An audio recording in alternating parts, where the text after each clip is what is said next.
So ngayong umaga, nais kong dalhin ang mensaheng nagsasabing rebuilding the spiritual wall. Rebuilding the spiritual wall. What is wall? The meaning of wall: a work or structure of stone, bricks, or other materials raised to some height and intended for defense or security. It is a defense, a rampart, and it means a protection to divide or to separate or to protect. It speaks about borders or boundaries. Sir Isaac Newton once complained. He said, "We build too many walls and not enough bridges." We build too many walls and not enough bridges. Marami po ang naitatayo, mga kapatid ko. Ito ang complaint. Maraming itinatayo na pader. Pero iilan lamang, mga kapatid ko, hindi sapat ang mga tulay.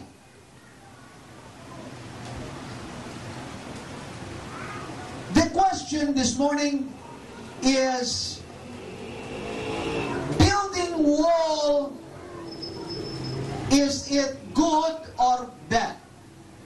Sa pagtatayo ng pader, sa pagtatayo ng pader, ito ba ay mabuti or ito ba ay masama? Ang sagot ngayong umaga, it depends on what kind of wall we build. If we build wall of discord and cut ourselves off from other person so that we can live in self-centered isolation and selfish desire, then the wall is bad. The wall is bad. If we build wall of discord and cut ourselves off from other person upang atin lamang maipakita at upang may sagawa sa ating buhay ang ating pagiging self-centered at ating i-isolate ang ating sarili, then ang pagtatayo mo ng pader ay nasa hindi maganda. Lahat magsabing, praise the Lord. Praise the Lord. But brothers and sisters, we are not building the Tower of Babel. For there's lot of confusion.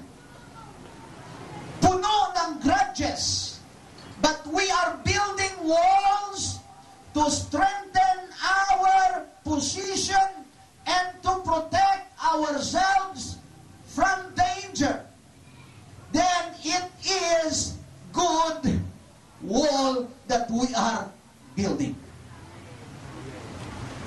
We are building the upper room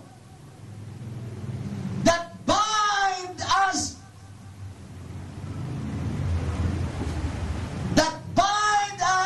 one. Ito po, mga kapatid ko, ang naging dahilan upang tayo ay magkakaisa. Itinatayo natin ang upper room that bind us one.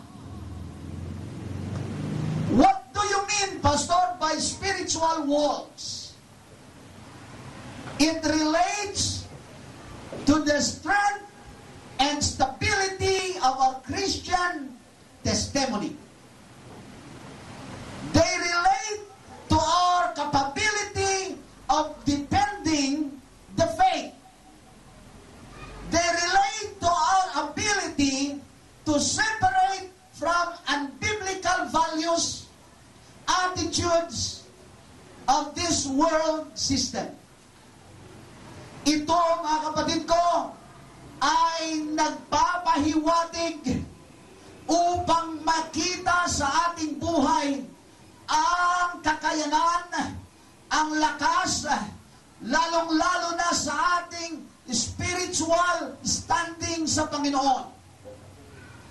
Dito makikita, mga kapatid, kung paano tayo hiwalay doon sa sanglibutan sa pamamagitan ng ating pamumuhay na mayroong kalinisan at kabanalan sa harapan ng ating Panginoon. Palakpakan natin ng Diyos.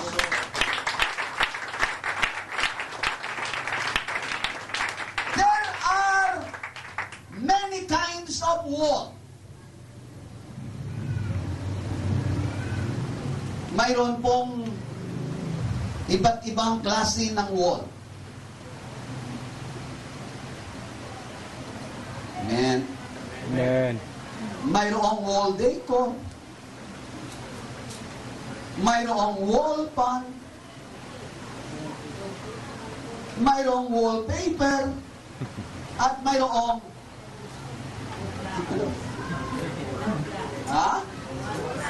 mayroong wall clock.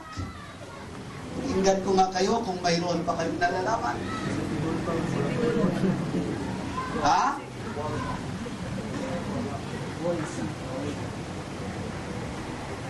Iba't ibang klase, mga kapatid ko, ng pader.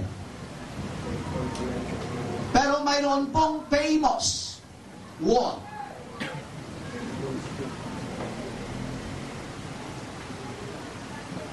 Isa po sa famous wall is Hardian's Wall.